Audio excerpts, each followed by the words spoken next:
चुप हो जाओ मैडम, आपका पार्सल। हिमांशु तुम आ गया ऑर्डर। भाई साहब एक सवाल मन में आया, ये बच्चे आपके साथ है, कौन है ये? और इतनी ठंड में आप इसे लेके घूम रहे हो? मेरी बेटी है साहब। अरे इतनी ठंड में आप तो परेशान हो रहे हो, साथ में बच्चे को परेशान कर रहे हो, तो अपनी माँ के पास छोड़ के आ जाते ना। माँ कहाँ है इसकी? दरअसल माँ इसकी है नहीं। माँ नहीं है? कहाँ गई? घूमने गई है कहीं पे या फिर अपने घर पे? इसकी माँ अब इस दुनिया में नहीं है। इसके लिए इसकी माँ तो कब की मर गई है। अब मैं ही इसके माँ बाप हूँ, मेरे अलावा इसका कोई भी नहीं है। और इसकी दादी भी घर पे नहीं थी, पापा का तबीयत खराब हो गया था तो वो गाँव चली गई थी, इसलिए इसको साथ में लेकर आना पड़ा। दूध नहीं था ना बच्चे के लिए, तो सोचे कि 1-2 डिलीवरी कर ले तो उससे पैसे आ जाते तो बच्चे को दूध पिला देंगे, इसके लिए मैं ये काम कर रहा हूँ।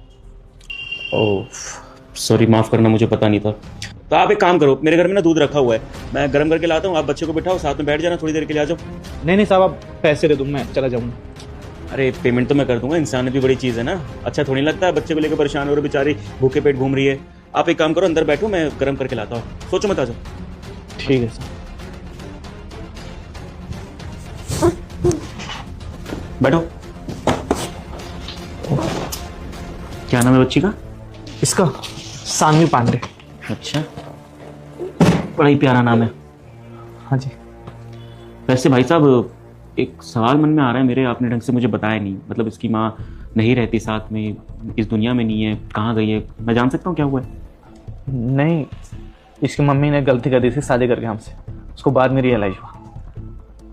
जब मेरा बच्चा हो गया तो उसको हमारे साथ रहना नहीं था, फिर वो हमारे साथ साथ हमारे बच्चों को भी छोड़ के चली गई, क्योंकि उसका सपना पूरा नहीं कर पाते थे हम। पहले तो बोली थी कि हम सुख दुख में हमेशा साथ रहेंगे। लव मैरिज हम लोगों ने शादी कर ली, साथ में कॉलेज किए थे, पर ये नहीं पता था कि आगे चल के वो मुझे छोड़ के चली जाएगी। मैं भी पढ़ने में अच्छा खासा था, पर मैं अपने मम्मी पापा को छोड़ के उससे कहने से भाग के शादी कर ली। पर बाद में हालात ख़राब हो गए। उसके बाद वो अपना कंटिन्यू रखी पढ़ाई, मैं बस जॉब करने लगा पार्ट टाइम। उसके बाद में पढ़ाई पूरी करके उसका ना अच्छे कंपनी में जॉब लग गया। हम सोचे कि चलो अब हम लोग का दुख के दिन खत्म हो जाएंगे, साथ में भाग के शादी कर लिए थे, पर एक भी जीवन में अच्छा काम नहीं हुआ था और उसका नौकरी हो गया। हम सोचे कि अब हमारी जीवन खुशी से बीतेगी, पर कुछ टाइम बाद में उसका उसके बॉस के साथ अफेयर हो गया। वो उसके साथ ज़्यादा टाइम बिताने लगी। वो बोलने लगी कि हमें उससे प्यार हो गया है, हम उसके साथ ही रहेंगे। उसके बाद में हमें और हमारे बच्चे को छोड़ के वो चली गई। मैं चाह के भी कुछ नहीं कर पाया।